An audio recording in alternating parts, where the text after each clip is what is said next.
তারাবির নিয়ত? নাওয়াইতুয়ান বলেন, কার মুখস্থ আছে? একজন বলেন অন্তত। তারাবির নিয়ত কে বলতে পারবে? বলেন বলেন ভাই।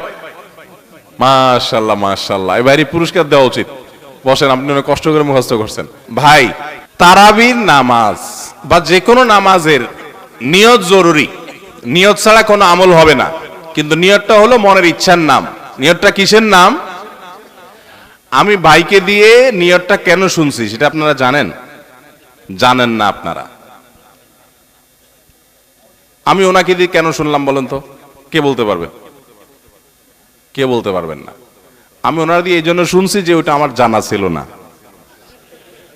এটা হলো সত্য কথা। ওটা আমি নিজেও জানি না। নাওয়াইতুয়ান দিয়ে শুরু এটা জানি, কিন্তু বাকি শেষেরটা আমি জানি না। এই জন্য আমি চাইছি একটু শুনতে আর কি। আমি জানি না এই জন্য যে কোরআন হাদিসে কোথাও পাই নাই। এখন ভাইরা কেউ পাইলে তো ভিন্ন কথা, আমি কোথাও পাই নাই। এই নিয়ত মুখে এরকম গদবাদা উচ্চারণ করা, হ্যাঁ এটা পাইছি আমরা ছোটবেলা বগদাদি কায়দায়। বগদাদি কায়দা এটার জন্য কত মাধ্যরে হয়তো খাইছি, পাইয়া তখনই ভুলে গেছি। এটা পরবর্তীতে কোরআন হাদিসে যেহেতু পাই নাই, এই জন্য আর আমরা ওটা মুখস্থ করি নাই। ভাইরা আমার, নামাজের জন্য এরকম নাওয়াইতুয়ান, এরকম গদবাদা যে দোয়া আমরা শিখেছি, এগুলোর কোনোটি কোরআন বা সুন্নাহর কোথাও আমরা নিয়ত করব মন থেকে যে আমি তারাবির নামাজ পড়ছি, বাস এটা আমার ইন্টেনশন আছে, নিয়ত আছে, মনে আছে, এটাই যথেষ্ট। মুখে উচ্চারণ করা জরুরি না, এবং মুখে উচ্চারণ করা এটা সুন্নাহও না। নবী সাল্লাল্লাহু আলাইহি ওয়াসাল্লাম শেখানো না এটা আমাকে। ইবাদত করতে হবে তার পদ্ধতিতে। কোনো হাদিসে যদি এবার উৎসাহ দেওয়া না থাকে, আমি কেন সেটা করতে যাব, কসরত করতে যাব? তবে হ্যাঁ, নিয়তটা হলো অন্তরের ইচ্ছার নাম, সেটাই যথেষ্ট। আলাদা মুখে নাওয়াইতুয়ান পড়ার দরকার নেই। আচ্ছা, আরেকটা কি? তারাবির দোয়া মুনাজাত। তারাবির দোয়া ওই যে 4 রাকাত পর পর কি পড়ে? সুবহানাজিল মুলকি ওয়াল মালাকুতি। আমি এর দূরই পারি শুধু। এরপরে কি আছে? আচ্ছা, কি জানি আছে।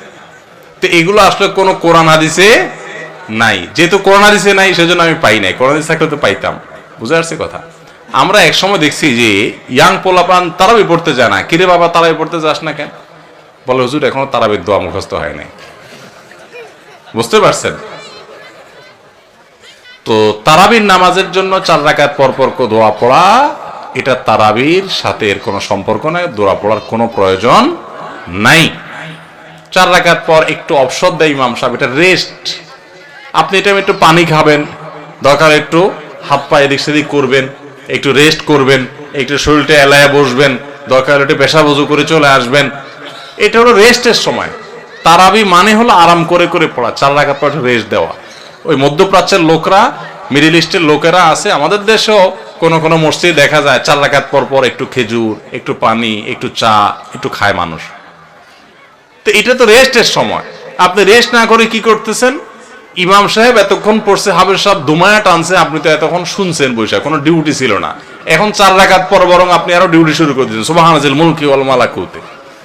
তাহলে রেস্ট হলো না, রেস্টের উল্টাটা হইলো। এগুলার কোনো প্রয়োজন নাই, এগুলো কোরআন হাদিসে নাই।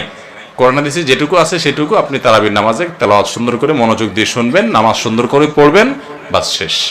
এর বাইরে আলাদা কোনো নিয়ত বা দোয়ার প্রয়োজন